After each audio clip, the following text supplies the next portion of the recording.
What's happening, folks? Welcome back to Deckard Unicorn. My name's Martin. My name's Shonagh. And because it's Halloween, we've decided that this podcast is going to be on our 3 favourite vampire movies. So we've narrowed it down to the 80s, just to make it a little bit easier, because there's just too many good vampire movies. So before we get started, I just want to say thank you to everyone who's downloaded the podcast and listened to one of the episodes. The support's been absolutely amazing. Been a wee bit more than we expected when we first started this. Thanks, guys. But yeah, the support's been really appreciated. So also wanted to give a quick shout out to Pop Culture Corner. They gave us a wee shout on their podcast recently last week. So those guys are on Twitter and YouTube and talking about all things pop culture, so check them out. So yeah, it's Halloween season, and I think Halloween's probably going to be a little bit different this year, given the COVID-19 pandemic. We're probably not going to have trick-or-treaters round at the doors collecting sweeties, or as we call them in Scotland, geysers. Or geezers in London. Although a lot of our traditions are becoming more and more Americanised, so people do still call it trick-or-treating. But in Scotland, traditionally, you would be asked to do a party piece, so you would be expected to tell a joke or sing a song or do a little dance in exchange for some monkey nuts or sweets or something like that. Yeah, absolutely. So do you have a joke to tell us then? Well, I do. It's current. Okay, let's have it. Okay, so how can you tell if a vampire has COVID? I don't know. How do you tell? From the coffin. Yes. That's Tommy Cooper level. That's a classic. A classic. Yeah. I actually like rubbish jokes, so that's really good. It's pretty poor. It's not the worst I've heard. So yeah, feel free guys, use that. Spread that joy. Okay, so the first 80s vampire film we're bringing to you is Fright Night. Fright Night. It's much better than me. As they say about 100 times in the film, which is good. They get bonus points every time for that. Oh, that could be quite a good drinking game, actually. Yeah, every time they say Fright Night in the movie. I think they say Charlie like 60 odd times in the film as well. Yeah, so. he gets mentioned quite a lot. So yeah, this could be a good drinking game. Usually getting shouted. I have a vampire living next door to me, and he's gonna kill me if I don't protect myself. The vampire cannot enter your house without being invited first. This is our next door neighbor, Jerry Dandridge. Hello, Charlie. But yeah, Fright Night was released in 1985, and it was directed by Tom Holland, and not that Tom Holland. And it stars William Ragsdale, Chris Sarandon, Roddy McDowall, Amanda Beers, Jonathan Stark, Dorothy Fielding, Stephen Jeffries, and Art Evans. So the film follows young Charlie Brewster, who discovers that his next-door neighbour, the wonderful Jerry Dandridge, is actually a vampire, and nobody believes him, so Charlie decides to go to Peter Vincent, who's played by Roddy McDowall. And he's a TV show host who used to be an actor in all those old sort of kooky vampire movies. And he played a vampire hunter. So young Charlie goes to him for advice, and they go and try and stop Jerry. So this film goes against the grain. It's still maybe considered a cult film, I think. I think so. It's definitely got a cult following. It's not like a mainstream movie. Maybe 1 out of every 10 people would maybe have seen this film. But yeah, it kind of goes against the grain in the respect that it actually made money. Yeah, So it actually exceeded its budget. That's unusual for a film that we review. So this was director Tom Holland's first debut feature as a director. He was previously known for writing Psycho 2. And he was also in it to be a bit part in it as a police officer. But yeah, Psycho 2 is one of those really rare sequels. I've never seen it. You've never seen the original Psycho either though, have you? No, but if I say that out loud, will you fire me from the podcast? Absolutely fired. Damn it. But yeah, it's one of those rare films where it's not as good as the original, doesn't have the same atmosphere, but it's actually a really, really good sequel to a classic film. People would probably have thought it was sacrilege at the time. But yeah, he wrote it, and then this film was his first film that he directed. Okay, so was he quite young when he did this film? I think he's relatively young. He'd been in the business for quite a while. Like I say, he was an actor to begin with, but he'd really began to develop as a writer more than anything else. So the film takes clear inspiration from Rear Window, which was another Hitchcock classic. You can see that in the film where Charlie's using his binoculars to look across. A bit of snooping on the neighbours. Yeah. He's actually Pervin at the time. So he's watching Jerry Dandridge getting off. That's right. With his latest victim, and then he sees the teeth and everything. So yeah, direct inspiration right there from Rear Window. But it's also very clear that it's a love letter to old school monster movies, vampires in particular, clearly. Definitely. So there was a rising tide of slasher movies at this point in Hollywood especially. So you had the rise of Halloween, Friday the 13th, Freddy Krueger. So Hollywood is kind of going in that direction, and I think Tom Holland, as a reaction to that, decided to go back to the more sort of traditional monsters, you know. So vampires was his chosen one. Yeah, and Roddy McDowall's character, he's like the famed vampire hunter from the TV.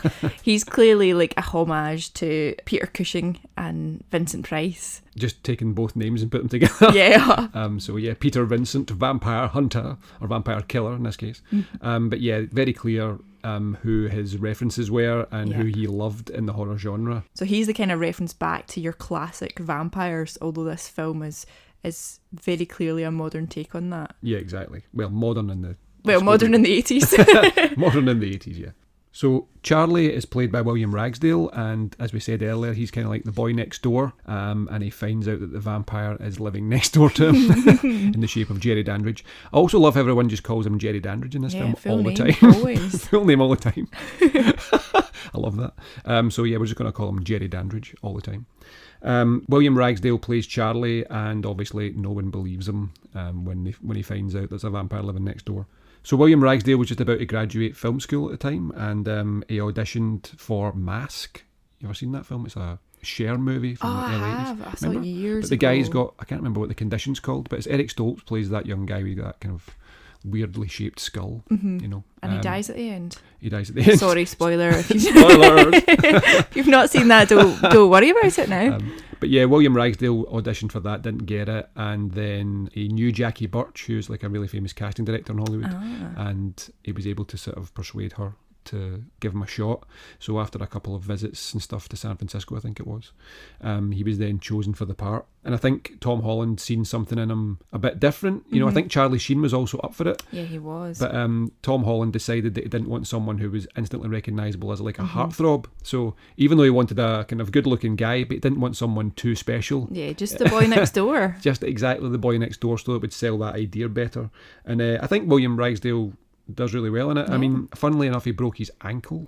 Like halfway through on the stairs, running down the stairs. Yeah, so he broke his ankle, and for like half of the production, he was actually just hobbling around. That's such a shame. And we heard the story as well, where one of the producers would routinely go up to him and say that he was costing him $100,000 a day. Because of the insurance after that. It's such a shame. Like, he was a child, basically. Yeah, he was only a young guy, and this producer's just standing there saying, "You are costing me $100,000 a day because of your injury." Cruel. It's terrible. Hollywood. But yeah, he really captures that kind of boy next door spirit, and he also captures the idea of being totally at the end of his tether, you know, totally frustrated by the situation. And out of his depth. And out of his depth, you know, upset and angry. He's just like, there's hormones in there, you know, really at the start. He's just desperate to try and get it on with his girlfriend, Amy. And she's not having it. She's not ready to sort of go that far just yet. But yeah, he goes through a range of things in this. He goes through the ringer and ends up kind of like a bit of an action hero towards the end as well. So Charlie is backed up by his two friends, his girlfriend Amy, who's played by Amanda Bierce, and Evil Ed. Stephen Jeffries, yeah. And he's kind of an odd character because he's kind of like his friend, but not really his friend.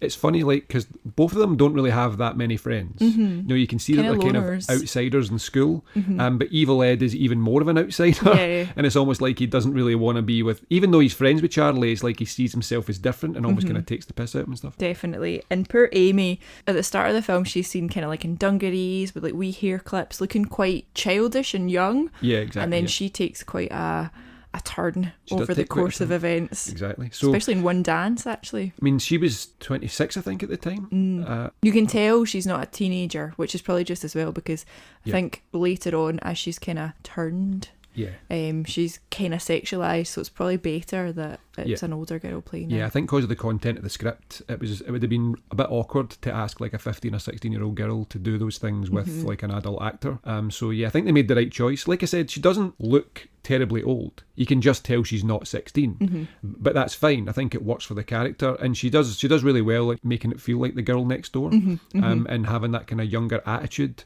She's quite stroppy and a bit lovesick and all that kind of thing. So, but when she turns you really feel like she is a full-grown woman. Yeah. And I think because the actress was actually a woman, then that really helps sell that. So one of the most famous things about the movie probably is Evil Ed's laugh. So Stephen Jeffries got that cackle. So I'm not even going to try and do it. Shonagh, can you do an impression of Stephen Jeffries' laugh? No, I can't do it. It's really piercing and horrible. It is. And he did kind of have to develop that for the film, but it's probably one of the most famous things to come out of this film now. You're so cool, Brewster, that line. But yeah, Stephen Jeffries is brilliant in it as Evil Ed, and his character is seduced by Jerry. He, again, because he's an outsider, there's this idea that he is easily going to be manipulated by somebody with that kind of power, you know, so they won't bully you anymore, I can give you everything you want. And so he's an easy target for Jerry in that respect, and obviously it can become a very helpful familiar when in order to try and sort of dispatch Charlie and Peter Vincent. So the villain of the piece, the vampire, is Jerry Dandridge, played by Chris Sarandon, and quite simply, he's just the most suave, sexy vampire you've ever seen in your life. He's just tremendous in it. He's so cool. He's just so suave. He really is. Like, and he's got this fantastic grey combo leather trench coat and like trousers and shoes. Oh, those shoes, by the way. I think that's the great thing about it, though. He's got sort of the accoutrements of a classic vampire, like, because the leather coat is like a cape, and you can see it's got the collar of a, you know, like the old classic vampire style. Yep. And he's even got that red scarf that he wears. That's right. Which is kind of reminiscent of Dracula's like medallion that he wears, normally like a red medallion to sort of break up the lines in the costume. And he also walks about eating an apple all the time, you know. And it's funny because years and years and years ago when we watched this film, when I saw this film the first time, you said to me, oh, did you notice he's always eating fruit? And you mentioned at that point, oh, I think that's maybe because of like fruit bats and because he's a vampire and a bat. And we watched the like behind the scenes documentary last night, and that's actually what he said, that's where I took got that it from. Oh, I thought this whole time that this was just your insight. No, sometimes it can be insightful, but that was actually something that I seen on a documentary years ago. It's all coming out now. Where they just said the idea was, instead of having a lineage of all vampire bats or bats, one would maybe be a fruit bat. So as a way of giving him something interesting to do, an interesting character trait, again, which is always a good thing for a director to give to an actor, something to sort of play around with. He started eating fruit, apples and stuff like that, and an orange at one point, I think, as well. So, and he uses it, it's even like a prop, you know, when Charlie's in the bushes. One. Yeah, That's exactly. right. And he throws it towards him as a way of sort of saying, I'm coming to get you. But also, when they do that and you see that apple, it's got the biggest bite out of it, which is kind of like... Yeah, he's got a bigger mouth than normal. So. I only knew Chris Sarandon from The Princess Bride. Oh, that's right, yeah. Prince Humperdinck, where he's also a Yes. baddie, but he's like a horrible baddie that you don't like in that. He really makes the switch to suave and sophisticated in this film, and he does. I liked him in Dog Day Afternoon. That was the first time I'd seen him pretty much as an actor, and he's Al Pacino's partner in it.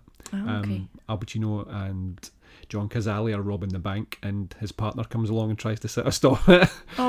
So yeah, and he gets all the media attention and stuff like that as well. So yeah, he's great in that, and he's also amazing in this as well. So yeah, one of the best vampires ever, I think. So Jerry's familiar in it is played by Jonathan Stark, and he's called Billy, and he's just a total dickhead. He's horrible. Like from the minute you see, from the first time he interacts with Brewster, he's just really mean. And actually, he could have thwarted a lot of the attention from Brewster by just being nice to him, and just kind of being disarming. He's just a dick to him straight off. He piques your interest because he's been so protective and dickish. That you would start to think there's something going on here. This guy's trying to protect someone. But I think he was actually asked to do that by the director. So he said he was actually technically bullying William Ragsdale, and just every time he was on scene with him, he would, you know, like having a dig at him. And while it, you know, off camera, he was doing the same, digging away at him. Oh, that's a shame. The poor guy broke his foot, was getting bullied. But it definitely comes across, you know, like you can see he's got a bit of disdain for him, and that really works. And also he was ad-libbing with Art Evans. You know, Art Evans was doing that one scene with him, where he's the police officer and he comes in and Charlie starts telling him a story and he's like, oh, I've had enough of this, you know, buggers off. They were actually ad-libbing all of that interaction, you know, making the faces and all that kind of thing. So it does feel very natural. It does. It just feels like two guys just ragging on somebody, and it just works brilliantly. Okay, so probably it's a toss-up for the most memorable character in this film between Jerry Dandridge, suave vampire, and the vampire killer, Roddy McDowall, Peter Vincent. I absolutely love Roddy McDowall in this. He's wonderful. His hair leaves a little bit to be desired. Yeah, he's got that kind They've of kind of like greyed it down, but Yeah. it just looks really, it's a little bit like Lego hair. Yeah, looks like a powdered wig, but again, that's because he was an old classic actor who was on the way out, and he would have this kind of really silly haircut, and it would be reminiscent of the hair that he used to have when he was in the movies. Yeah. Because you see in the TV show that he's in at the beginning, he's got that exact haircut, and you know the style and everything's the same. So it's like performers sometimes don't want to let go of the thing that makes them famous as they get older. So he keeps all those things, and you know dresses the same. So kind of maybe in the vain hope that someone's going to recognise him and go, "Oh, you're that guy," you know. But it's that kind of tragic story of an actor who is at the end of the line sort of thing, you know, not popular anymore. He gets fired from the TV show because nobody's watching it, you know, and he's just, all he's got is his memories around him, like when you go into his house and it's just all of the... And he's like about to get evicted, and it's just really sad. Exactly, he's not making any money. But I think Roddy McDowall actually in real life was undergoing the same process because, you know, he'd been famous for Planet of the Apes and a bunch of other things. But he was kind of at the point where he wasn't working very often, but he was still open to offers. And I think when this came up, he absolutely jumped at it. And he was such a professional on the set, by all accounts, you know, like helping out, always there, you know, not just disappearing towards his trailer and stuff. Like a proper professional actor. And it's really nice in this film that he gets to live out essentially the myth that he's been creating, and then that reinvigorates him, and towards the end of the film you see him back on the show with new vigour. The effects in this film are one of the things that still hold up for me. I mean, I love practical effects, as you know. I love guys like Rob Bottin, Rick Baker, and there's another legend on this in the shape of Steve Johnson. So he'd been working, he was still a young guy at this time, I think he was a teenager, and he's working on this, and he'd just been doing work with Rick Baker and also Rob Bottin on Werewolf, American Werewolf in London, and also The Howling. There's some really top tier talent in this. I mean, I think at the time Steve Johnson was still a young guy, so hadn't really sort of grown into his reputation just yet, but you can see from the work here that this guy's going to be a big name in practical effects. And yes, they're obviously a little bit dated now, but they really hold up. And I think one of the reasons for that is the amount of detail and the layers and things that were used and all the different types of textures, is particularly the sort of transformation sequences. Yeah. I love how he wanted to do something different, because transformation sequences were seen as the pinnacle of effects at this time in Hollywood, you know, changing from man to beast or beast into man or whatever, you know. The Thing, obviously Rob Bottin hits out of the park with those effects. Those transformation effects are incredible. Rick Baker, American Werewolf in London, you know, that's another iconic transformation. And then you've got The Howling as well, another Bottin masterpiece. So he wanted to do something along the same lines, but not the same. So the effect, especially when Evil Ed regresses from wolf to man. After he gets staked with a table leg. That's just insanely good. It's crazy. So apparently the poor guy was in makeup for 18 hours. Yeah, 18 hours to get 18 that on. hours, guys. Can't imagine. And it's all those fumes as well, you know, it's all the chemicals they used to use in those days as well. Wouldn't have been good for you, really wouldn't have been. And everyone's eyes, they all had contact lenses, but they were glass contact lenses that were then painted and had layers laminated on them. So they were super uncomfortable. Like, these people really suffered for this film, but they've made something that's really wonderful. Yeah, I think Amanda Burse actually got one glued to her. Or was it Stephen Jeffries? One of them got glued accidentally to the inside of their eye. Yeah, instead of putting the methylcellulose, the kind of thickener powder on top, someone accidentally poured some glue on his face. But yeah, Rick Stratton, Steve Johnson, Mark Brian Wilson, just Randall William Cook, Steve Neal, some effects legends on there. And 8 hours of makeup as well for Chris Sarandon. Yeah, like every day. So I think they got it down to 6.5. But it's, again, any monster movie, even from way back in history, like Karloff, he spent 6 to 8 hours in a chair every day to get ready. So it was one of these things that's kind of accepted if you were going to take that transformation on and become one of these beasts on screen, that there was going to be a lot of time spent getting these things placed on, in the chair. Yeah, but they're following in some really great footsteps, you know, Lon Chaney Jr., and so on, Boris Karloff. So these guys have also made their mark on film history.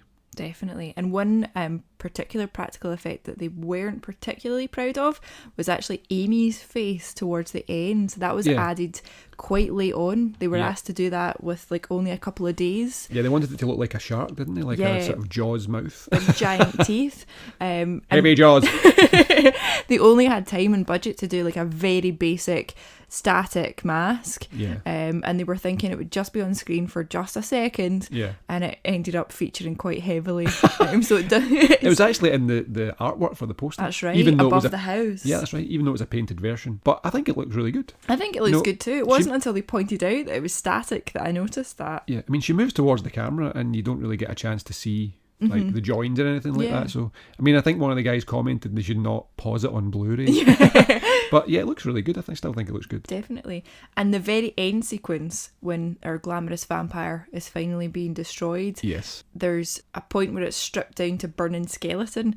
And that skull and skeleton assembly is actually a leftover from Ghostbusters. That's right. Yeah, exactly. So Steve Johnson worked on Ghostbusters. I think he did the cabbie.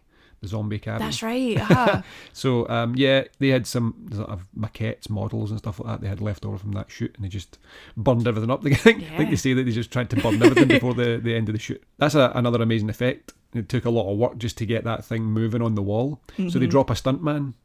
He was in like a box that was turned to 45 degrees and dropped against the wall. And then it turns into this kind of skeleton that's got moving legs and stuff, and they just set fire to it. So it's mind blowing to see the amount of work that used to go into effects and the sort of lateral thinking that's going on to get there. And the danger that these people put themselves in, like the chemicals that they were working with, like they had lots of very concentrated acids and things. Yeah. At one point, one of the effects guys was talking about how he was neutralising the acids. Yeah, and Steve Johnson. Yeah, which he was just saying I was using a neutraliser. So if you're neutralising an acid, you're using a base, you're using an alkali. So they are also very burny, and basically in the opposite direction. Yeah, he basically burnt the skin off of his feet and melted his shoes. So guys, read your COSH assessments before you handle these chemicals. Another standout in this film is the music as well. So it was done by Brad Fidel. Fidel Castro. Which is funny because he does feature a fiddle. He does. That's right. It's a violin. You're welcome for that one. Oh yes. That will make sense in a minute. So yeah, he did Terminator, and I think after the Terminator soundtrack, he was like obviously experienced with electronics and stuff. Yep. And they wanted to add that kind of vibe to it. The main themes in Fright Night used what I thought was an electric guitar. You know, that kind of sexy tone that they use for Jerry's theme. And whenever he seduces anyone, you hear it. So it's actually an electric violin. I was totally blown away by that when I watched it. It makes so much sense now thinking about it.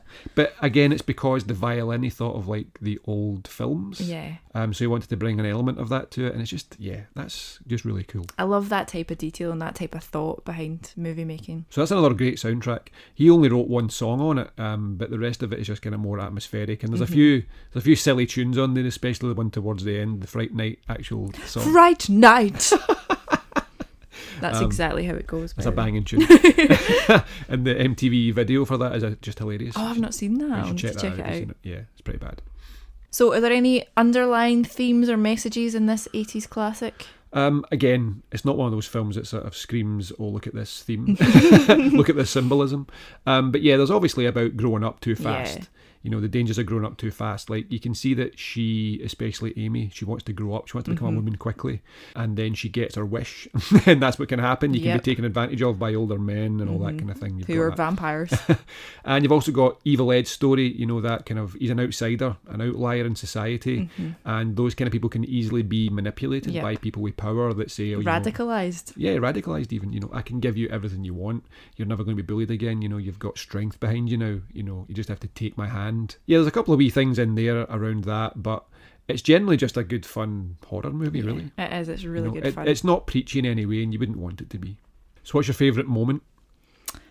I think one of my favourite moments is when Billy is melting.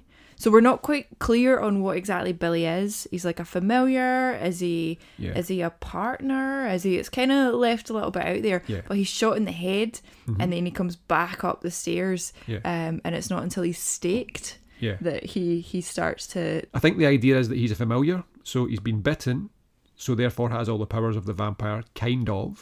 you know, parts of it. It's one of these ones that's a really flexible plank of the Yeah. myth where you can sort of like go either way with it, you know, because he can obviously go out in the daytime and stuff, Yep. but he's clearly not human. You know, he gets shot and stuff like that. So yeah, he's got the ability to recover from things like that. He's got certain powers, but not others.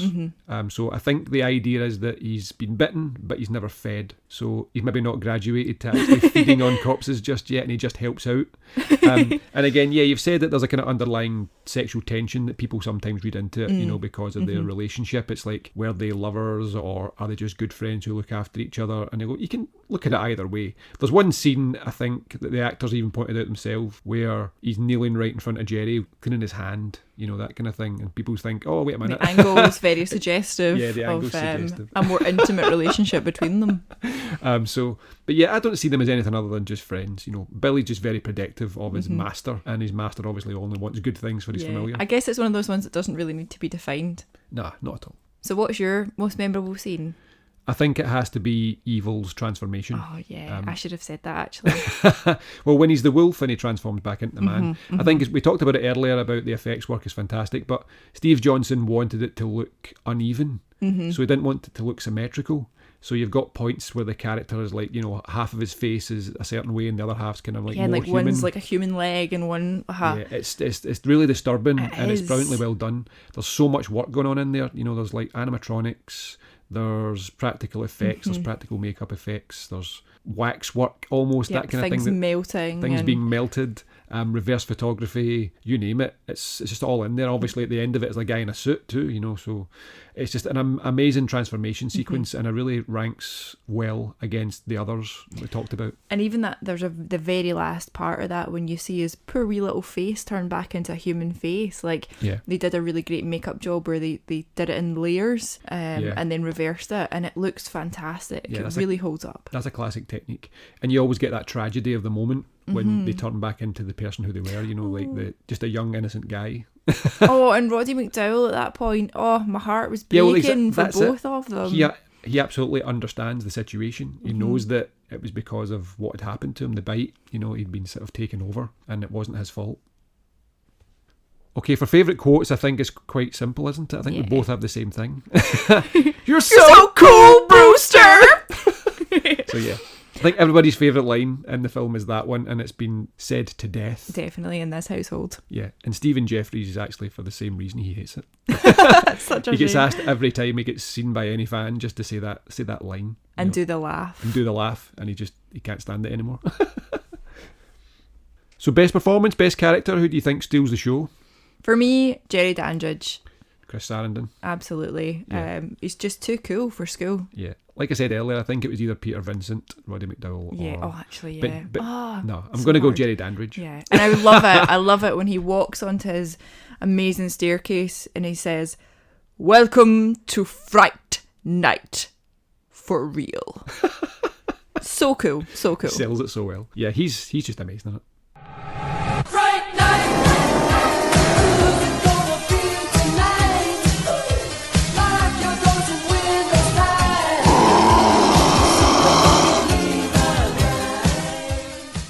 So that about wraps up our look back at Fright Night. Just a wee quick look back there. So we're going to keep it going in the vampire theme, as we said. So the next one we're looking at is The Lost Boys. So we're going through these in the order they were released in cinemas, in America at least anyway. So Fright Night was released in 1985 and The Lost Boys was released in 1987. Yep, in the summer. In the summer, that's right, yeah. Notice anything unusual about Santa Carla yet? No, it's a pretty cool place. If you're a Martian. Or a vampire.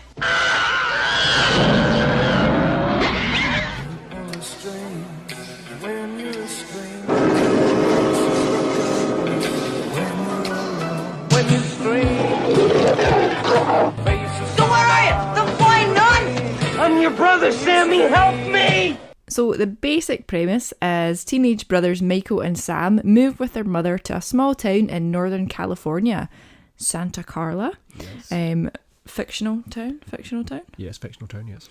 Well, younger Sam meets a pair of geeky comic book nerds, the Frog Brothers, who are awesome. Edgar and Allan. The angst-ridden Michael, most beautiful man on television at the time, soon Smouldering Jason the Patrick. jaw of the 80s, falls for Star, who turns out to be enthralled to David, the leader of the local gang of biker vampires. Yes, biker vampires. So Sam and his new friends then need to save Michael and Star from the undead Lost Boys. And the head is Ed Herman, isn't it? But you don't find that out till the end. But we don't find that out to the end. So obviously, spoilers, McGee. Oh, it's too late now. You have been spoiled. But if you've not seen the Lost Boys, there's something wrong with you. Sort out. What have you been doing in your life? So originally this film was supposed to be directed by Richard Donner. He became an executive producer on it instead, simply because the time between him accepting it and the date of the production starting was just too long, and other things sort of got in the way. So he asked Joel Schumacher to come in and take over, which he did. And Schumacher had only 3 films, I think, at this point, up to his name. St. Elmo's Fire, DC Cab, and I think The Incredible Shrinking Woman. So I love St. Elmo's Fire, but you hate it. I hate it. I only saw it recently for the first time, and I love the song, St. Elmo's Fire. And I was so disappointed when I saw the film because I hated all the characters, and I think that's kind of the point, though. Yeah, but I was, after such a long time and hearing that really iconic tune to actually see the film, I was like, oh. So that was where he'd just finished. Joel Schumacher had just done St. Elmo's Fire, and now he's doing The Lost Boys. So I think he pretty much handpicked the cast. Yeah. I think it's Marion Doherty, another really famous casting person in Hollywood. But she helped, obviously, get the names in place. So, but he wanted Jason Patric. I think he chased him for like 6 weeks solid. Yeah, he didn't want to do the film originally. Yeah, it's funny though, we didn't say this in the last part, but Chris Sarandon was the same in Fright Night. He heard the name and just was like, no, I'm not doing that. I'm not doing a genre horror movie. Yeah. And totally scared away by the idea of it. And Jason Patric as well had been getting good reviews for the things he'd been doing, and just didn't want to ruin his career by doing some, cheesy vampire movie. And especially the way Schumacher was trying to sell it as something completely different. There was going to be a comedy aspect to it, and it wasn't going to be like a vampire film you'd ever seen before. And I think that's one of the things you can say about all of the films that we're doing today. Definitely. Is they're all quite unique takes on the vampire genre.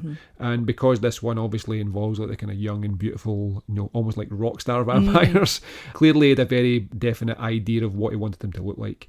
And as we said in the intro, they're all pretty much gorgeous. Yeah. I think this is probably the film that sparked all the Twilights and things like that later on. Yeah. Although I've never seen them, so I probably shouldn't comment. Twinkly vampires. So yeah, he got one of the main leads in Jason Patric after a wee bit of chasing. He got Corey Haim, who was again a hot young actor at the time. Icon of the 80s. Icon of the 80s. And he also got Kiefer Sutherland, who, again, large boots to fill. Definitely. Because obviously who his dad is. But he'd only done a few things. He'd just come off Stand By Me, another iconic 80s movie. And I think Joel Schumacher just wanted him after he'd done a little part in Close Range. It's a Sean Penn movie. So he's seen him in that, The Last Frame or something like that. So he definitely wanted him for this film. And he said he doesn't speak very much in this movie, which is quite sort of crazy when you think about it, but he doesn't have very many lines. No. It's just his look. Yep. And it's what's going on behind the eyes and all that kind of stuff. Yeah. So yeah, he commands every scene that he's in, even though he doesn't say much. He does, absolutely. And he said himself, it's just like he has the full stops to almost every scene that he's in. People will say things and do things, and he'll just kind of watch and add the be sass. Add the sass right at the very end. So yeah, but he's sprinkle the sass. Sprinkle the sass. But he's amazing in this, Kiefer Sutherland. Yeah. I think it was a really great casting, and the look that they went for again, this kind of 80s almost like, it was like Motley Crue. I mean, he inspired a generation at the Cat House in Glasgow, I think. He certainly did. There was actually a guy that I used to know who dressed up exactly like him. He had the same hairdo, the same long sort of black trench coat and everything. Was it you? No, it wasn't me. So yeah, it's a horror comedy, and that wasn't really prevalent at this time. It was maybe one of the first horror comedies, I don't know. Yeah, probably. But yeah, there weren't very many around where they were actually taking the sort of vampire myth quite seriously, not sort of taking the piss out of it, but there was a lot of comedy lines in it, and comedy style characters. I think, like the Frog Brothers are just inherently funny because they take themselves so seriously that you can't help but laugh at those kind of people. But yeah, there's plenty of jokes peppered throughout it, and it's a really sort of cool mix of genres. Yeah. And I think that's maybe why it's endured so much as well. It's also trying to entertain in different ways. Yeah, particularly the characters, Sam, the younger brother, the Frog Brothers, as you've mentioned, and also like the grandfather. He has some good wee moments as well. Yeah, he's good, the old grumpy man. I think Joel Schumacher said he was surprised about having Diane Wiest take up the role of the mother. Yeah, she was like a really celebrated actress. She was, yeah. She just won an Oscar for Hannah and Her Sisters, so he was just like over the moon that she'd said yes to it. And she plays such a lovely character. Another major coup for the film was getting Michael Chapman in as the DOP as well. So again, Schumacher was totally blown away that he was like, yeah, I'm up for it. So, you know, they had really incredible cast actually. You know, most of the characters in the film are young unknowns relatively. I mean, we look back at the 80s now and we see Corey Feldman, Corey Haim, Kiefer Sutherland, Jason Patrick, and you think, my God, that's a great cast. But at this point, they were largely unknown and only really had small parts. But they've got great chemistry together as a cast as well. So in hindsight, it was actually a real masterstroke by Schumacher to go after those actors and get them. Yeah, and for Jason Patrick, he said that there was just no one else out there at that time that had that look, but also had the talent to back it up. So, you know, although that is quite a beautiful cast, he clearly was also looking for talent that could pull this off and give it integrity. So it's a really ensemble cast, and it's hard to sort of pinpoint who really is the lead.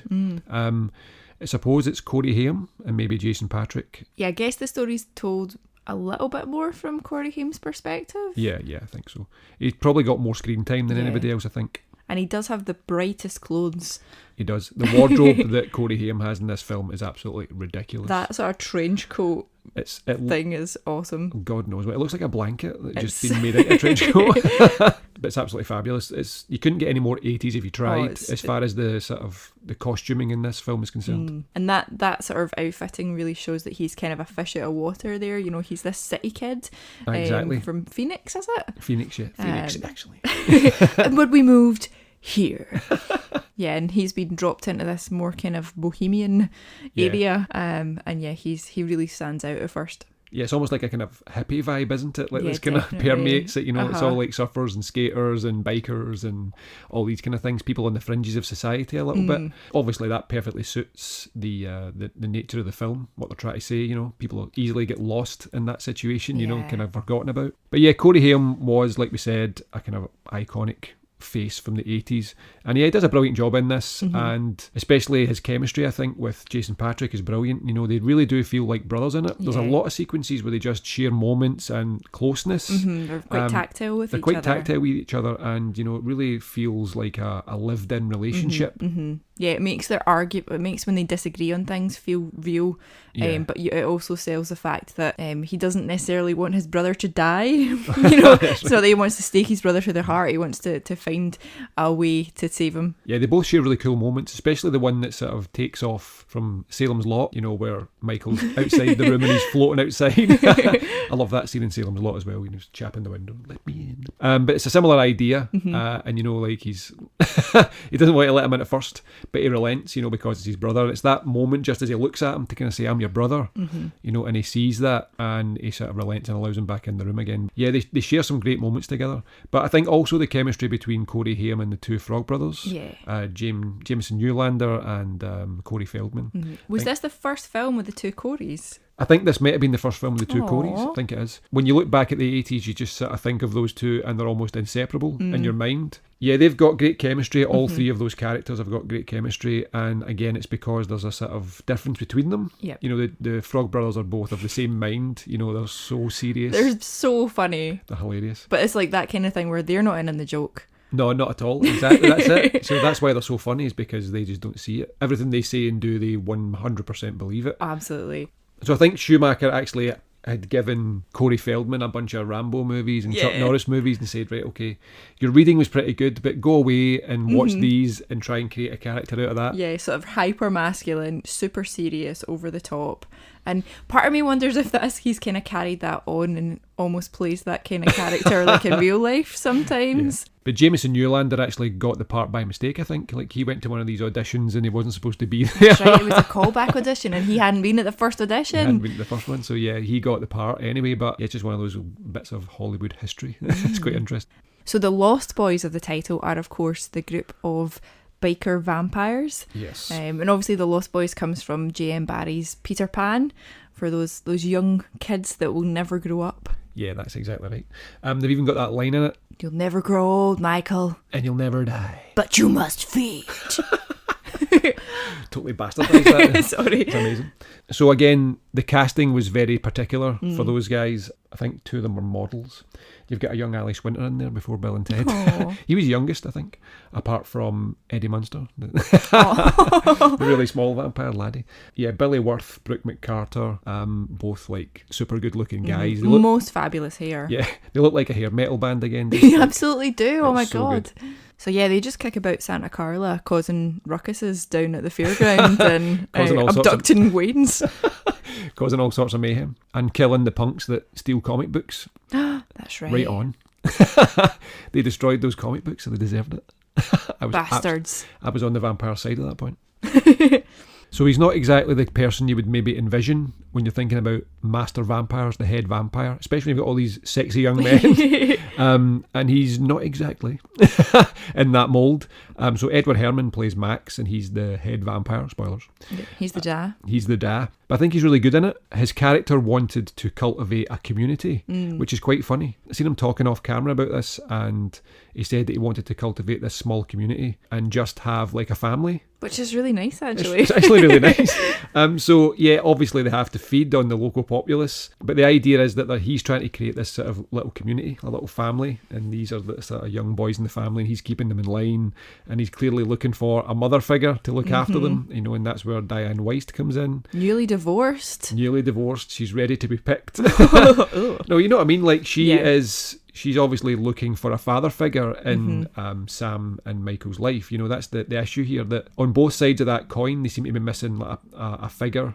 Yeah, like incomplete families. Incomplete families, exactly. So one side is missing the mother figure and one side is missing the father figure. So, and he's maybe hoping to bring them together. I don't know if he's got that grand division for his little Santa Carla horde. his little Santa Carla vampire horde. Yeah, but yeah, that was the idea behind it. And I thought it was quite interesting. Like, and again, completely different. And I think Schumacher just liked this idea that he seemed whimsical, but also could be serious. And he doesn't seem a threat at all. Yeah, exactly. That's the whole point. He's really disarming, you know, but clearly you can see at the end he can be vicious when he needs to be, but it's only when he needs to be. You know, it's not just going to come out indiscriminately. So the other 2 vampires in the movie are Chance Michael Corbett. He's Laddie, and he's the wee Eddie Munster vampire. I love that line. And then you've got Jamie Gertz. I think she'd just been in a play with Jason Patric.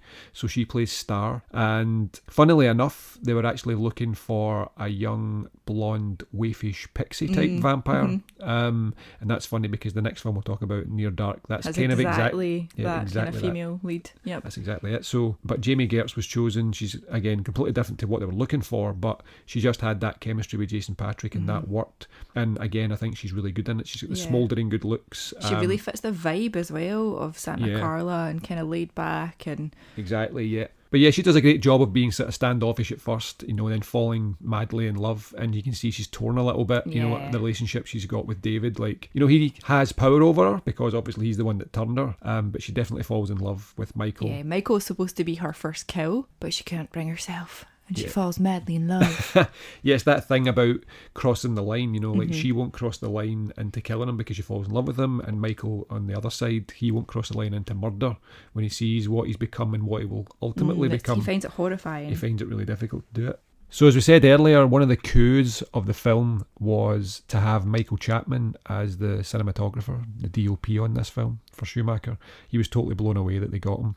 And this is the guy that did Taxi Driver, Invasion of the Body Snatchers, Raging Bull, Scrooged as well. Scrooged is a favourite at festive times for us.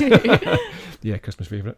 It was amazing that they got a guy of such high calibre to actually shoot this film, and you can tell, you know, regardless of what you think about the subject matter or the story or some of the acting or whatever, this is a brilliantly shot movie. Yep. Some really sort of cool techniques in there, and this is clearly somebody who knows what they're doing. I particularly like the swooping camera moves that you get at the start. There's a lot of helicopter shots in it. There's a wee bit of reverse photography as well for when they do that sort of flight into the cliff and then reverse that. You can see by the waves. They're actually going backwards. But yeah, there's lots of sort of swooping camera work, you know, when to sort of mimic the idea of these vampires swooping flying, down. Yeah, so you see it at the start when they kill that sort of cop or the guy who's looking after the boardwalk. The boardwalk guy. Yeah, and then later on when they're sort of coming down towards the house. But he also really knows how to shoot these people in the best way possible, Yeah. capture them in the best light, like Schumacher wanted. He wanted them to look beautiful and young and perfect, and he really does a great job of that. And there's some really nice shots as well, like the shot as the vampires come back over the mound after they'd killed the kind of surfer crowd around Yeah, the exactly. campfire. It's just framed beautifully, and that's kind of an iconic image of them standing there looking over at Michael. Yeah, they're standing next to that kind of dead tree. Yeah. And yeah, they're backlit and they've got the fire in front of them and it just looks kind of horrifying. It does. It's fantastic. It's really well done. But you've also got that scene in the tree just before that where, Kiefer Sutherland's face And is they in all they darkness. start to turn, Yeah, and they you all start to turn. see their vampire faces, and it's really scary. Some of the sets in this film are amazing as well. Like, see that one where the vampires live? It's the kind of It's so good. the old hotel that's been a victim of Yeah. an earthquake. Yeah, I like that wee bit of history that they put in there as well. Like the hotel was built on a fault line in the big earthquake that hit San Francisco in the early 1900s, was it? I think so. And then that fell into the earth, and this is where they now have their base of Yeah. operations, the place where they sleep. The vampire Batcave. But yeah, that's a brilliant set. It's got all these sort of old-fashioned chandeliers and all those kind of things from the past. But they've got like Doors posters and pictures of Jim Morrison and stuff. Total shabby chic. And I think it's unclear as to how old these particular vampires are. I think they are just young guys from that They area. feel quite recent, don't Yeah, they? they're recent turns maybe, and maybe that's why they're so boisterous. But we were talking earlier about how, obviously because you're immortal, is there any better time to be captured to be immortal as when you're just in that late teens, early 20s stage? You get it. Bottled youth. Yeah, exactly. You're at your most exuberant at that time, This is a time in your life where you do all the craziest things, take all the biggest risks, and, have the most fun, really, I think, for most people. It's not always the case, but, general for most people, and it's just, they've kind of captured this moment forever. So I think that's why they're just so boisterous and happy, And and, wild. they've got such a carefree attitude. Now, is there anything more 80s than the concert scene down at the beach with the saxophone and the oiled up singer and the chains round the neck? Oh, yes. That is... Still believe. Do, do, do, do, do, do, do, do. I knew you were going to do an impression. Do, do, do, do. So yeah, that's Tim Capello. It's pure sex. And he was Tina Turner's saxophone player. Oh, okay. But he was also like a singer in his own right and stuff, songwriter. This is his big moment on screen. And the guy is just like jacked out of his tits. Oh, he's like so swollen. Yeah, steroids. Out his bin on Out his nut. steroids. He's just like a big bag of water, as Yeah, I like to say, like, big and flabby mass. Shiggling those hips and Looks like Hulk Hogan, like in his late 80s, early 90s. But yeah, it's an iconic scene. It's one of those moments that you're just always going to remember. And I remember watching it as a young guy and just being so blown away by it. I seeing thought he was the coolest guy I'd ever seen in Yeah. my life. And I was into like rock and metal at the time, and just seeing all these people on screen like headbanging and all that kind of stuff. It felt like I wasn't alone. Oh. A little bit, but yeah, it's an amazing sequence. And yeah, like you said, I don't think you can get any more 80s than that scene. The clothes, the music, Bit of fire. a bit of fire, chains, saxophone. It looks like the Humongous from Mad Max. But almost every song on the soundtrack is just a banger. It's such a as the good kids say. soundtrack. Yeah. It's a great soundtrack. The Echo and the Bunnymen cover of People Are Strange, the Doors song, that's brilliant. That just sets the tone. I mean, the message is in there as well. Yep. It's kind of like Outsiders. I love it so much. And then there's Lou Gramm as well, of Foreigner fame. He's got the kind of... Say hello to the night, lost in the shadows. We should just do a podcast of you doing impressions of songs. Terrible impressions of songs. Name that film from Shonagh's terrible impression of the song. That's a great plan. Let's do it. Let's do it. Next week. But yeah, Lou Gramm was in Foreigner, and he's got the kind of title song. Lost in the Shadows. Is it Lost in the Shadows or The Lost Boys? I can't remember the name of the song. But I don't know. The words are in there anyway, but I think it's one of those two. But yeah, that's another kind of iconic song. Cry Little Sister. Yeah, it's just such a great soundtrack. In Excess on there as well. Elton John. It's incredible actually the amount of talent that they got on it. But yeah, it's a really good soundtrack and fits the mood perfectly. It does. So again, kind of similar to Fright Night, there's not a lot of like themes, metaphors and messages in here. There's nothing super deep, but I think the importance of family is quite prevalent, because you've got that kind of brotherhoods. Yeah. There's multiple brotherhoods in this. You've got Sam and Michael, obviously strong Then brotherly you've got bond. the Frog Brothers. Frog Brothers, strong bond as well there. The Lost Boys themselves, the vampire group, they're kind of like brothers as well. There's not like a father figure in there. Well, that's kind of Max's role. But in their small group, it's just like a bunch of brothers just getting along. And again, we talked a little bit about the family missing a piece. They're missing a father. They're missing a mother. And Sam and Michael are missing a father, so to and they're speak. kind of trying to recruit those positions, aren't they? And bring them all together, amalgamate them, and make one big happy vampire family. And then that classic vampire theme of not growing old and bottling their youth. Yeah, exactly. Again, in some cases it's seen as a tragedy. There's some films where they treat that like a tragedy. In Fright Night, it's not. Like, again, Jerry Dandridge is sort of having a ball. He is living his best vampire life. He certainly is. And in this one, again, I think because of the age they've been captured at, Yeah. it's just a perfect time in their lives, and they're just absolutely loving the vampire life as well. So, sometimes it's a tragedy, like your Bram Stoker's Dracula, where they're tired and old and they just want back to their lost love if they've lost someone or whatever, and they just tend to mope in their castle. But these ones are definitely a bit more upbeat. I guess, although we thought that they were maybe turned quite recently, so maybe that's that. Maybe they don't have the experience of vampirehood to, to turn them. What's your most memorable moment then in The Lost Boys? You're going to say the saxophone scene, aren't you? I'm thinking about saying the saxophone scene because I do always think about that. I love the scene when they go into the vampire's lair, and the Frog Brothers are kind of like getting ready, and they're chatting, and you can see the Frog Brothers in the background checking each other's kit and like checking their stakes and stuff. I love that. And then when they go in and attack, and they kill Alex Winter. Yeah. I know it's like the wee echo one. Bill gets beaten. But when they come out, there's a really nice moment. But they're also covered in like glittery guts. Like they've got like vampire blood on them, and it's kind of glittery, and that always sort of sticks with me. Funnily enough, mine's is not like an action sequence, but just because I'm a comic geek, I love the moment where he goes into the comic book store and he starts questioning why they've got like the Supermans this way around. I'm looking for a Batman number 14. That's so That's good. a serious comic book. I just love that scene. I think it's great, and it's the rage on like Jameson Newlander's face, like he just wants to punch him in the head. And where are you from? Krypton? Phoenix, actually. I love that scene. The interaction between them is really good, and it sets up their kind of bond that they're going to have. It kind of builds that rapport straight away, doesn't it? I love how they're offering them the vampire comic. He's like, I'm not into it, and it's like, this is going to save your life one day kind of thing. Think of it as survival manual. I love their interactions in the comic book store. I think it's great. So that's your memorable moment, but who steals the show for you? Who's the best in it?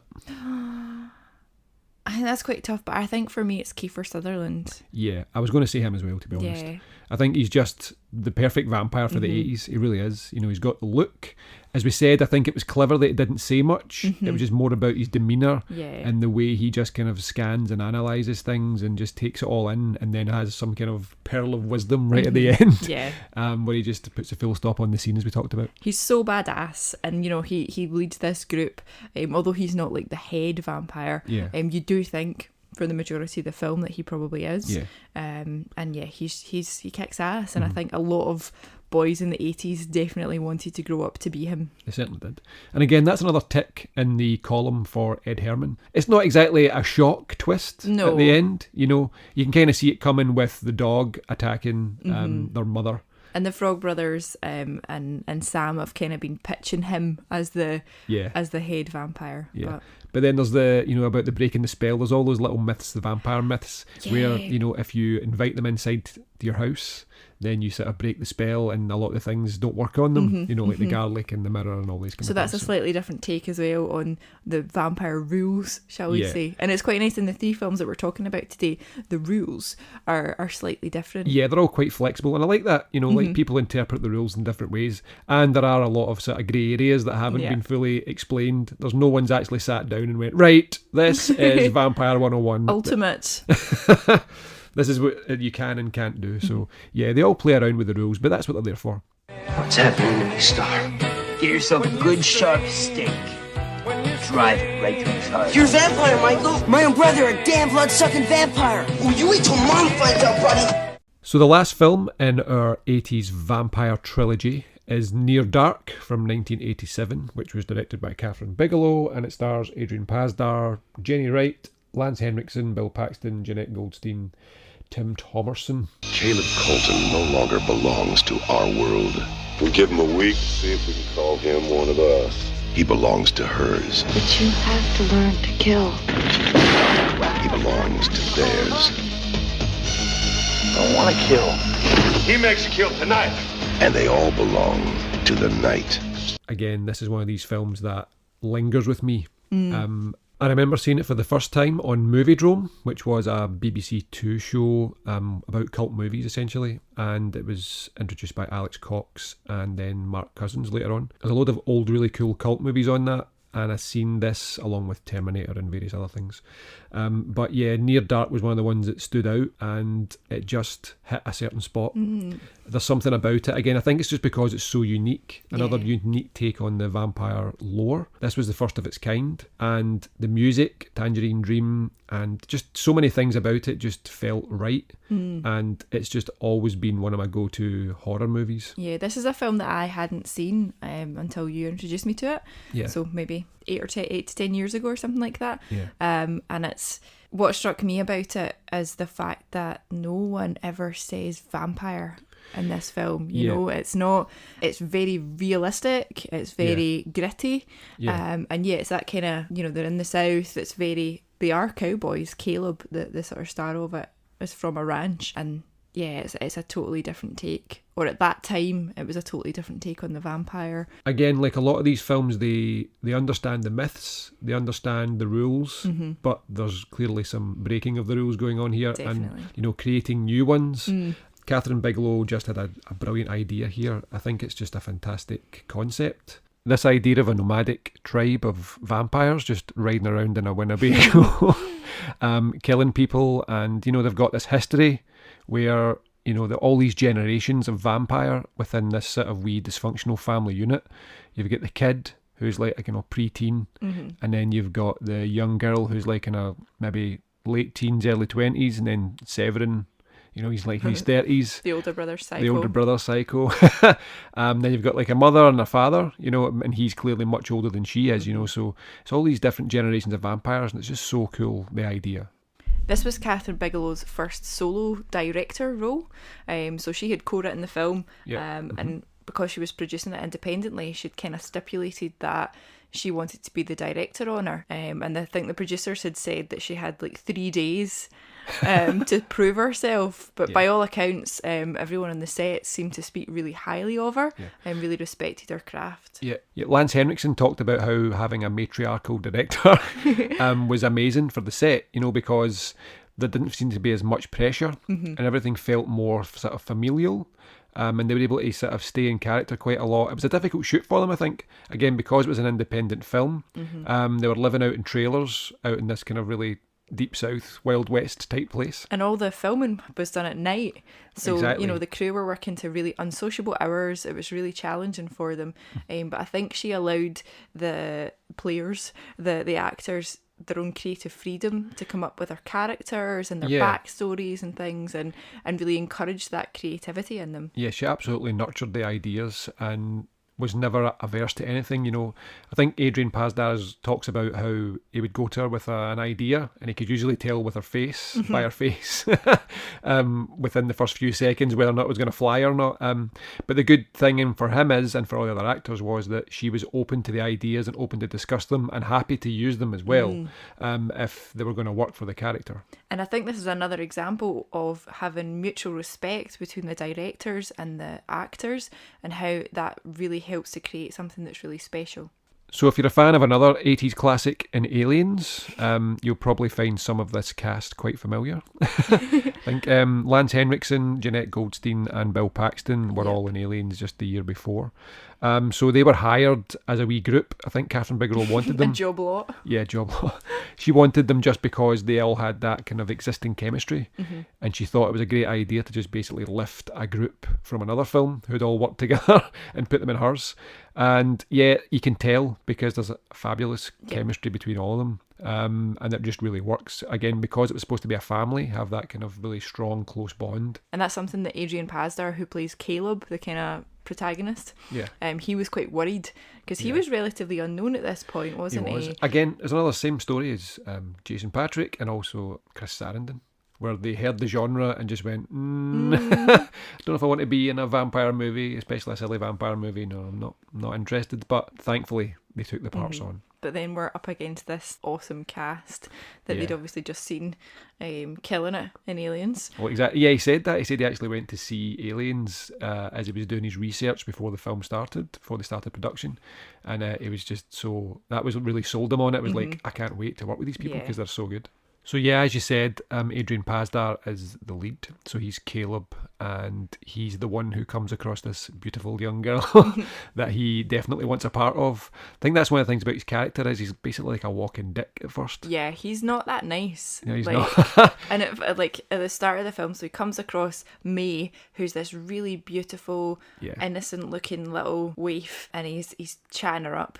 And he's given her a lift, and at one point I think she says she wants him to take her home, and he's like, oh, you have to give me a kiss first. And I was like, bite him. Yeah, and he drops his keys down his trousers, and he's like, I'm not going yeah, like, that is not cool, okay? It may have been acceptable it was not acceptable in the 80s, and it's not acceptable now. Yeah, so I love that the inversion of that dynamic, and that he's actually the prey in this situation. He thinks he's in total control of it, you know, and what's this young girl going to do? You know, I'm going to have my way with her. And he's not very respectful, but she's just sitting there sort of taking it all in, and any moment she could turn around and kill him. But she actually sort of goes easy on him when she quite clearly could have, like taken massive exception to what he was doing, what he was saying, and the way he was treating her.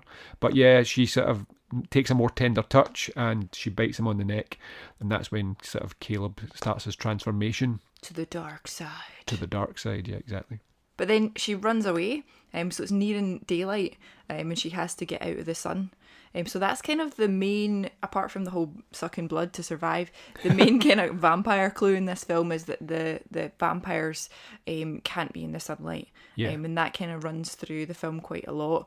So she runs off, leaving Caleb to kind of work out what the hell's going on. Yeah. And I really like how he struggles with the idea of killing someone in this film, you know, where he just won't cross that line.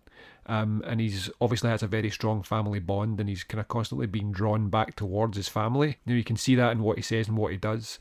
He wants her, and he wants that lifestyle, but he's torn. He just can't leave his family, and that tends to be stronger. And this is one of the themes that's very strong in the movie, is the idea that family is important. Yep. You know, so you can see that in his character, where he's just not willing to leave them behind. And they clearly feel the same way about him as well. You know, they're absolutely distraught and devastated when he's gone. You know, and they don't know what's going on. You know, he essentially gets kidnapped on the front doorstep, and he's taken away. So, but yeah, Adrian Pasdar did a great job. I'm so glad he took it on. Yeah. And again, he does look a little bit more sort of metro, like a city boy, and I think he even said that himself in the interview. It doesn't really look like a classic cowboy. You know, he's maybe not as grizzled, a bit too smooth looking, that kind of thing. But I think he does a really good job in it, though. And he's got to be a kind of believable pairing, I guess, with May, who's quite delicate. So maybe that kind of angle worked a bit better. Yeah, and he balances, I suppose, with the fact that who he's up against are true, incredibly rough around the edges. They're really haggard and really battle-worn. Exactly. So yeah, May's played by Jenny Wright, and funnily, she disappeared. Yeah, like she's really off the scene after this. I think I read somewhere that actually she ended up in a property dispute with Bill Paxton, and he had one of them had to pay out. Dispute? Yeah, one of them had to pay out money over a boundary dispute with a fish pond or something. Wow. But yeah, I don't think they're all friends anymore. That's wild. Yeah, so she's not on any of the documentaries and things like that. She just so the cast basically say don't know where she is, but hope she's well.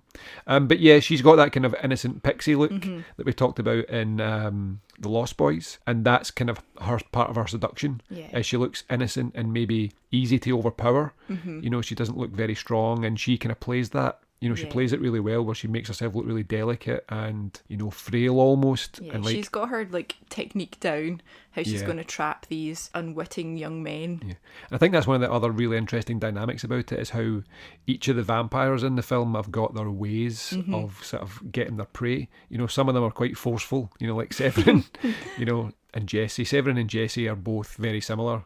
You know, and that they just kind of take what they want. Diamondback's a little more cunning, you know, Jeanette Goldstein's character about it.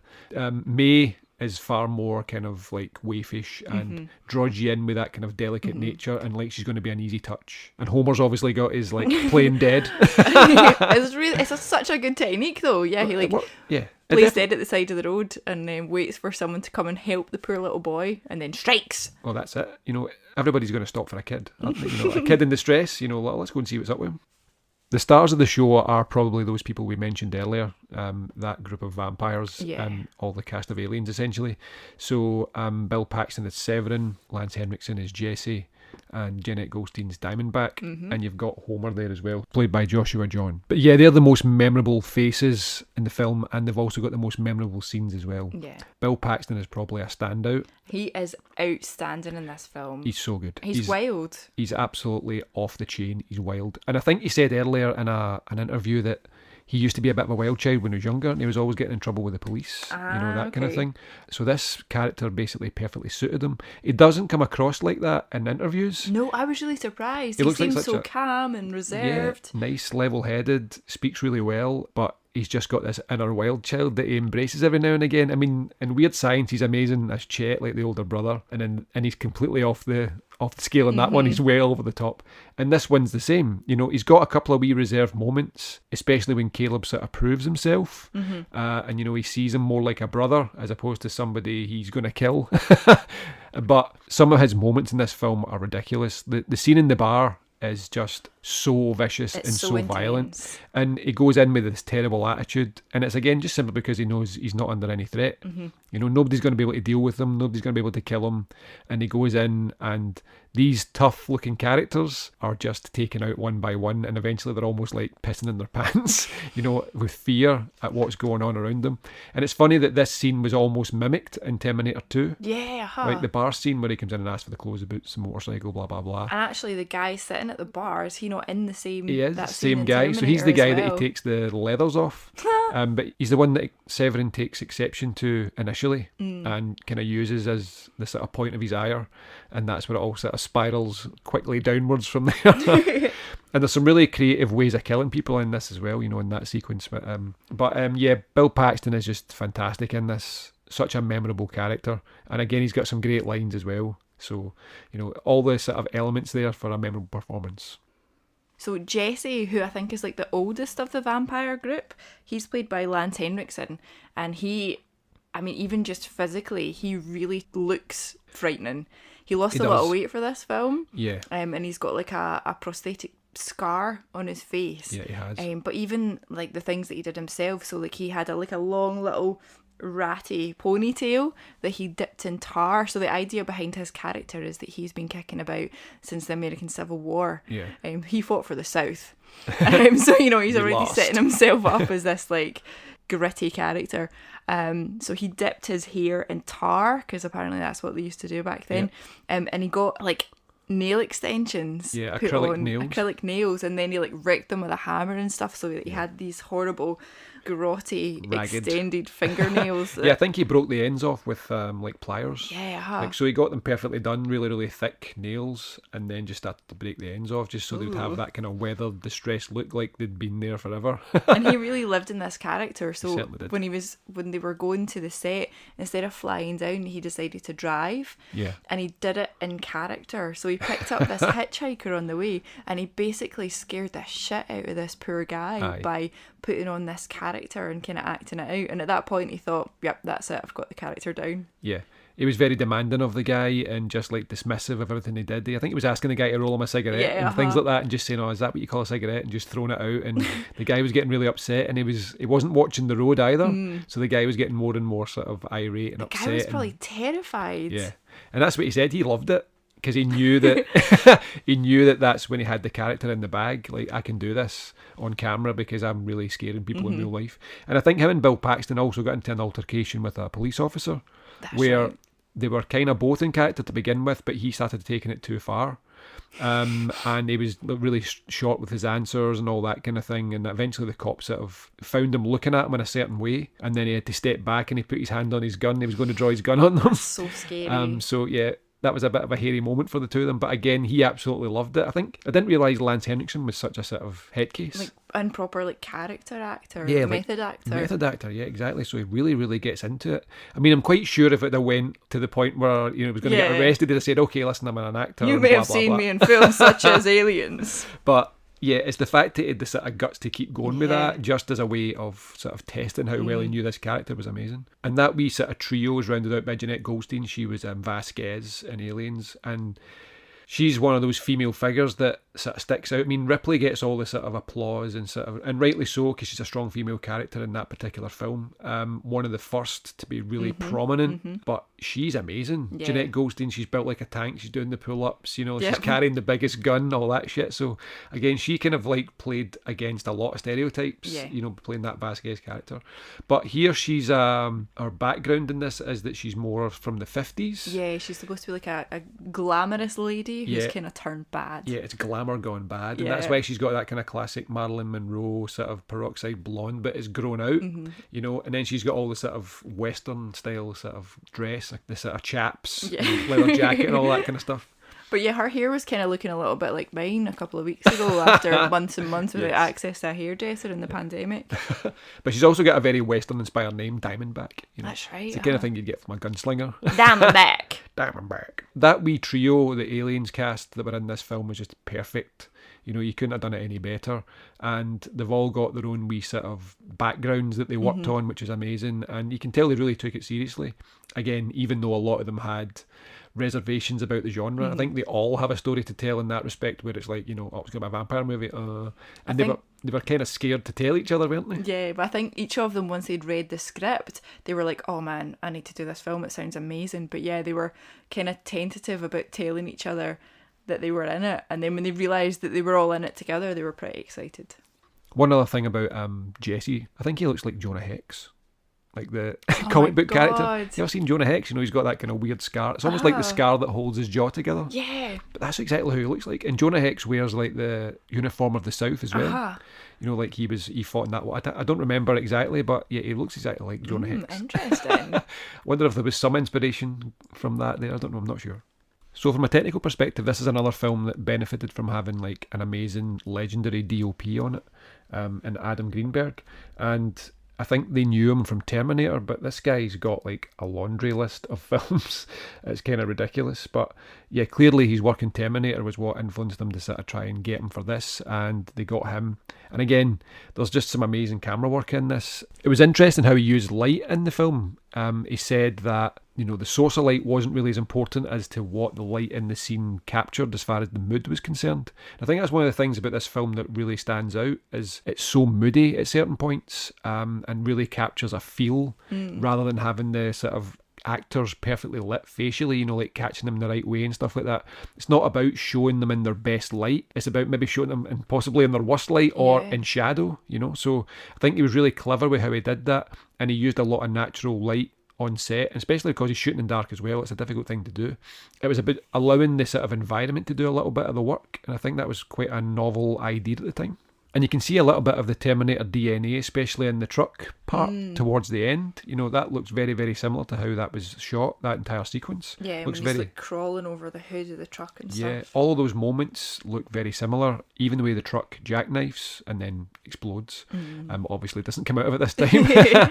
But yeah, you've got that. And then another scene on a hill, similar to what we said in Lost Boys, where there's that sequence where all of the vampires come up and they stand on top of that hill and they're backlit. It's just amazing. You just get this kind of silhouette, and then you go to the bar. The truck goes along the road towards the bar, and you see how far away they actually were. Yeah, they're way up on the hill. They're still standing there, just up in the corner of the frame. It's amazing. It's just such a good shot. But that bar scene that we talked about earlier just got so much energy in it, and it's just filmed so well. I think Bill Paxton said that he'd just taken it. He was feeling really bad that day, and he took a shot of B12. I think it's vitamin B12. Oh man! So he was absolutely out of his bin at points during it, so he was just on top of the world, ready to go. Oh, you can see he's absolutely fleeing. Yeah, massive energy in there, and he's just like, he said he was just doing things that weren't even in the script, and just coming up with the delivery was completely different to how he'd thought about it and how he'd rehearsed it.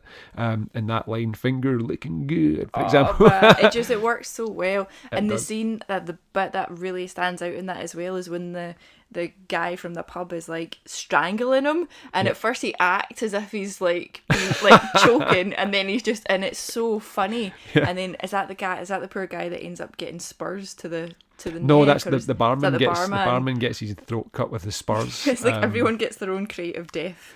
Yeah, that other guy gets, I think, his head crushed. Oh man. You know, like he's basically holding on to his head and he sort of squeezes him a bit too tight. But yeah, there's some really creative ways of people getting murdered in that sequence. I like how Diamondback also makes the person look up by saying there's a fly on the ceiling. Oh, that's right. The guy looks up and exposes his neck, and you're expecting her to sort of cut it, or, you know, but then just gets shot in the back. Yeah. You know, and she also sort of slices the throat of the barmaid as well at one point, and just sort of puts it in the glass.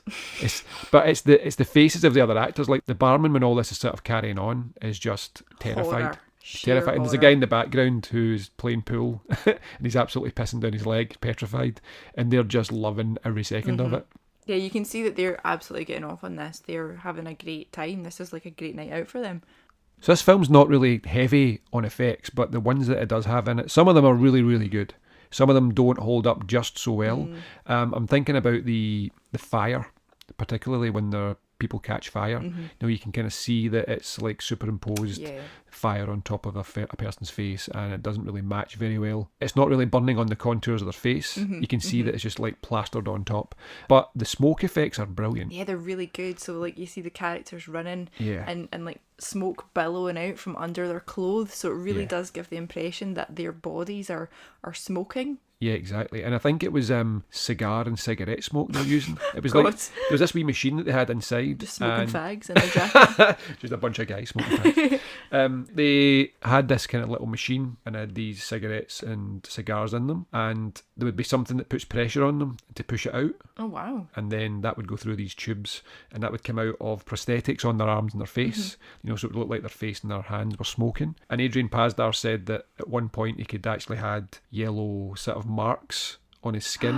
From the nicotine. From the nicotine where it was pouring out, and he said it just was so honking. Oh, it would smell disgusting. He said it was stinking for hours after it. You know, yuck. it's right on your skin, and it's just pouring out, and you're having to do it multiple times as well for multiple takes. So yeah, he was absolutely sick of it after one day. But yeah, the practical effects on the cuts and various things that you see are really good. They look really realistic. I mean, Bill Paxton's face prosthetic looks great when he's been hit by the truck. Yeah. You know, and he's kind of got half a face. I think he said at one point they were shooting at night and there was a real train driver there that had stopped, and he ran up to him and said there's been a terrible accident, you know. It's so cruel. He's like, I'm alright, but the guy over there, you want to see them? Oh man. He's got his face hanging so off. Cruel. I think that guy must have been so freaked out. But again, that shows where they were going with the sort of camaraderie on the set. You know, like they were into all these jokes. They were taking the characters very seriously. They're just ribbing people. And that's constantly what they do in the film.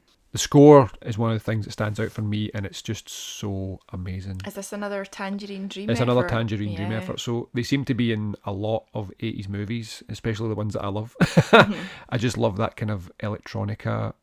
It's ambient. It sets a mood and a tone. Yeah, it's kind of enigmatic. Yeah, exactly. They're almost like the soundtrack to the 80s, that group. And if you haven't heard of them, just check them out. You probably would have heard one of the soundtracks somewhere along the line, I'm sure. If you've watched a lot of 80s, maybe 90s movies as well, you've probably heard them. But yeah, you should check out Spotify or whatever. You know, they're just a fantastic band. So this film is probably the deepest of the three as far as the sort of themes and messages that are contained within it. I think we talked a little bit earlier about Near Dark the Name, you know, and Kathryn Bigelow was talking about that balance between light and dark, and how, you know, this main character kind of like teeters on the edge of sort of tipping over into darkness, and also about the sort of family bond, the strength of family. And even if they're dysfunctional, like our group of vampires, like they need each other and they need each other to survive, and they rely on each other, and everybody's got their sort of their job in the family unit, their sort of role, and it's like a wee team, and they don't really have much time for outsiders. Those outsiders have to come in and prove themselves to be part of the family that they want to be part of it, or they're out, exactly. But there's a definite message in there about being careful what you wish for. You just might get it. In this case, I think it's simply because Adrian Pasdar's character, he wants her, and if he gets her, he's getting a whole ton of... He's getting more than what he bargained for. Yes, he's getting a whole ton of baggage that goes with it, you know. She comes with a lifestyle, she comes with an attitude, she comes with a family, and he he wants to walk away after it. It's Mm-hmm. like, you know, this is too much hassle, so let's not bother. Can I just go home now, please? But yeah, because he's been bitten, he's kind of brought into this world that he really doesn't understand, and one that he doesn't really want to be in either. He gets into their good graces for a while, you know, when he saves them from the kind of Bonnie and Clyde style, The shootout. the Butch and Sundance style shootout, which is an amazing sequence. He gets in their good graces after that point, but you can clearly see it's never going to last. There's that coincidence in the film where the place where they're staying is where his dad and his little sister are also staying. You know, it's a motel where they're actually on the road looking for him. That's a massive coincidence in this film. But I mean, they are looking in the same state, so there's maybe only so many places where you could stop. But yeah, it's careful what you wish for, and then he's dragged into this world that he doesn't understand, and you know, he doesn't really want to be a part of. He just wants to be back. And I think it's then he starts to sort of see the strength in the family. Yeah. You know, that he doesn't want to leave it. You know, like that's when it sort of hits home how important they are to him. So you also have a young vampire in this film, Homer, Yeah. who has clearly been around for a little while, but is obviously trapped in this young boy's body, which he does use in his sort of hunting technique. Yeah. But you can see that he has some frustrations because he will always be a child. He will always look like a child, even though he's essentially an older person in their body.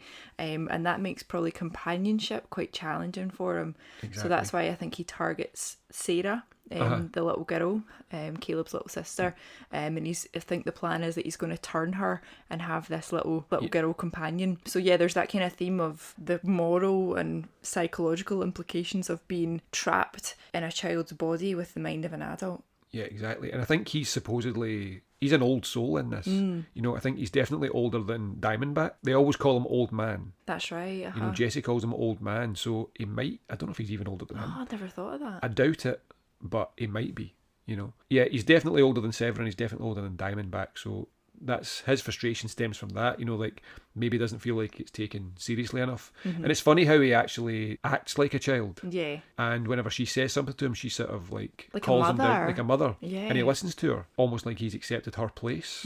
So it's kind of weird that if he is older, why would he? Yeah. You know, but it's maybe again this idea of his place in the family is to be because he is the child essentially.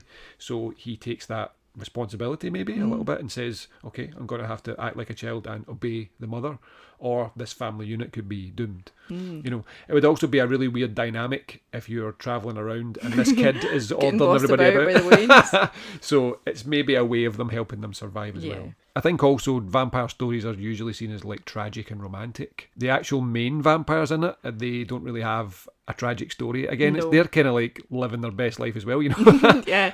They're just Drinking living on and gambling. Yeah, they're just living on the fringes, you know, they're outliers and they like it like that, you know, they're not human. They're definitely apart from humans. So they like living like that, just feeding off whoever's available at the time, moving to the next place, doing the same again. You don't really get, apart from Homer and maybe a little bit from May as well, you know, where they're kind of wistful and sort of frustrated at their place. You know, like she'll never see the sunlight again, and thankfully she does at the end. Hey, spoiler. But Homer, obviously, the frustration of being trapped in a child's body. But the rest of them have just accepted it, and they're actually just loving it. You know, they've got their family unit. That's good enough for them. They enjoy the kind of power that being a vampire brings to them. Yeah, they actually enjoy it. They use it. I mean, they abuse it as well. You know, like clearly Severin, Bill Paxton's character, just abuses it. Yeah. He knows that he's never going to be hurt. He just takes what he wants when he wants it. So what's your most memorable moment in Near Dark? I think for me, the bar scene is massive. Top tier. Definitely. But the other scene, and this is a definite spoiler, so if you haven't seen this film and you're planning to turn off now, is the ending. Right. So this is the first time I'd ever seen a film like this where the vampires were cured. Yeah. You know, and so the concept of giving them a blood transfusion with like healthy human blood and actually turning them back human. Yeah, I think it's a really interesting sort of play on the myth. They're establishing their own rules, and why not? Blood transfusion works. So it's another unique take, and I don't see why it's not a valid one, you know, because you have to always try and like think of a new way to do things. You know, you're retelling a story that's been done a million times. There's been 1,000 million vampire movies, almost like too many maybe. But and it's nice because it means that our characters at the end, instead of holding hands in the sunset, are holding hands in the sunrise. Yes, that's beautiful actually. Well said. But yeah, I like it. I like the idea that they went against the grain and just decided, okay, why wouldn't this work? Yeah. You know, because they were trying to approach it from a fairly grounded perspective. Absolutely. And again, we talked about how they never say the word vampire in the movie, you know, but all the sort of aspects are there. We know it. We know they're vampires, but yeah, there's no stakes, there's no crosses, there's no holy water. Yeah. The main things are the blood, the feeding on blood, and this real aversion to light. Exactly. Again, you've got them as almost like junkies. Blood is the addiction. They can't survive without it. It's the only thing they need. You know, that's quite common in a lot of vampire movies. It's almost like drug addicts almost. And Caleb kind of looks like a bit of a junkie, doesn't he? He You know, does. that moment in the bus station where he's like totally man. dishevelled and he's Sweating covered in and- muck, and he's only got a couple of dollars and can you spot me some, you know, need to get a bus ticket to get home and all that kind of stuff. So yeah, and when he tries to eat something, he has to spit it out, you know, that kind of thing. He just looks like somebody who's struggling with like a drug Yeah. addiction. So my memorable moment is actually the one that you just mentioned, which is the bar scene. I just think it's fantastic. It's off the rails. It's so well composed and it's uber violent, and it's the main set piece in the movie. I think it's the bit that most people will remember when they come away from watching it, whether you like it or not. That's the bit that you're probably going to go, holy shit, you see what they did there. And again, I think it's just the creative ways that people are killed in it. I love Bill Paxton's performance in that scene. The moment where they step into the bar and he's like, this is shit kicker heaven. And the ceiling fan is kind of creating the kind of light and dark against him, you know, it's flashing, strobing over the top of them. There's even a moment where you see Jesse just standing by the door and it's just, it is so imposing. It's like no one's going anywhere. This is going the way it's going and you're not leaving. Everyone's dead. And they obviously set up Caleb with his first kill. But yeah, that sequence is just unbelievable. Do you think this scene was the inspiration behind like a lot of Dusk Till Dawn, the Tarantino film? It's probably, I mean, Tarantino's movies a lot of the time are just sparked by, he's got a great idea from a film, he takes one element and then builds an entire story around it. I wouldn't be half surprised if he'd seen and loved Near Dark. I'm sure it would have been right up his alley, I'm sure. And that sequence might have just been like, wait a minute, what if there was a bar out in the middle of the That was Old West? just inhabited by vampires. It was just vampires, yeah. So, yeah, that's probably got validity. Who steals the show? Bill Paxton. Bill Paxton. I think 100%. we're both agreed on that one. Severin is just class. He's got the best lines. Yeah, the most memorable lines, and he's got the most prominent role in the best sequence. Definitely. And So, just the energy that he brings the whole time. Yeah. It kind of reminds me a little bit of Beetlejuice in some of the scenes as well. Yes, he is. Like, and he does a lot of whoa! A lot of, like, yeah. I love all the Wild West things he's got Yeah. in there. You know, like he's got all the old style jokes that he talks about. You know, he's got a 6-shooter. I know he wears that kind of like cowboy shirt, and he's Yeah. got the spurs and all these things. So yeah, I just love it. He just, like I said, he knows he can't be hurt, and he's just like taking full advantage of this power. So yeah, Bill Paxton all the way for me.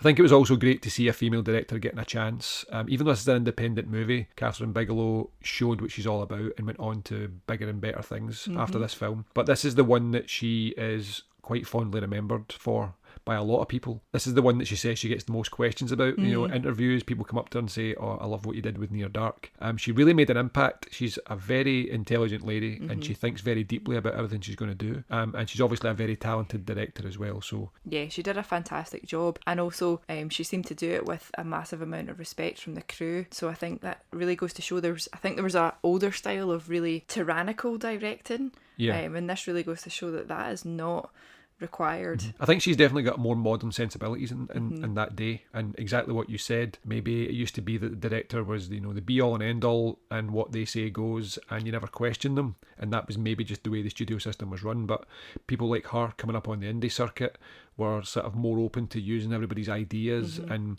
trying to create a nice atmosphere and make everyone feel comfortable on set, you know. So kudos to her. She's done amazing work since then. Okay, Martin, ultimate question. Out of our top 3 80s vampire horror I movies, knew you were going to ask this. Oh no! which one is your favourite? Okay, so they're all amazing, right? There's no doubt about that. But I think I would probably lean towards Near Dark. It's just between Near Dark and The Lost Boys, Yeah. simply because of the impact they made on my childhood. Fright Night is wonderful. It really is. Yeah. But it's different. So the best effects are Fright Night. Yep. That's a great old school horror movie with effects and transformations. I love it. The Lost Boys is cool as fuck. Yep. Right? It's just so cool, but it's cheesy cool. It's fun cool. It's a comedy. And I love it from that perspective. Near Dark has got elements of all of the above. You know, where there's really good effects, but they're subtle. There's some funny moments, but even though it's black humour, no, I find it funny now. But it's dark humour, and I think that cast is just so strong. Like Lost Boys has got a really good cast looking back, but they weren't like top of their game actors. Yeah. And same maybe with Fright Night. There's not as many great performances as there is in Near Dark. I think Adrian Pasdar was really good in it. Jenny Wright's excellent in it. Lance Henriksen and Bill Paxton and Jeanette Goldstein are fabulous. And yeah, it's just the vibe of it, the concept, the music, everything just fits so well. You could say that about, again, the majority of them, but I think the combination of elements in Near Dark just pushes it that wee bit ahead for me. I feel guilty saying it because I do love all these films. I think if you had fangs to my neck and I had to pick one, I think I would go with The Lost Boys. Right. But I actually feel really guilty to Near Dark for saying it. But I think for me, The Lost Boys also really captures that whole 80s vibe. So that's why that would be my top 80s vampire horror film. Yeah, a good choice either way. But let us know, what's your favourite, or have we missed one completely? And you're sitting at home saying they're idiots. Well, mind you, this is just the 80s, so the 80s vampire movies is not a huge amount to choose from. So these are definitely, I would say these are the best three. I don't think anybody could disagree with that. Maybe. Maybe not. Howdy. I'm gonna separate your head from your shoulders. Do it fast. All right. Good times roll. Woo! No! You might as well just kill me then, too. So that about wraps up our 80s vampire trilogy of Fright Night, Lost Boys and Near Dark. So as Shonagh said, let us know what you thought. If you've got a favourite, let us know about it. And if we've missed one, let us know about that as well. Once again, thank you so much for listening to our podcast. It really does mean a lot. We have great fun, as you can probably hear, when we're doing these. And yeah, we really appreciate people listening to them. I'm glad you're having a little bit of fun while we're talking nonsense over here. Don't forget, you can also find us on Facebook and Twitter. Just search for @Deckard'sUnicorn, and we have our YouTube page where we've got movie reviews, TV reviews and trailer breakdowns as well. Thanks again for listening. We really appreciate your support. If you've enjoyed the episode, leaving us a review would really help us out. We'll be back next week with something fresh for you to get your teeth into. You're so cool, Brewster!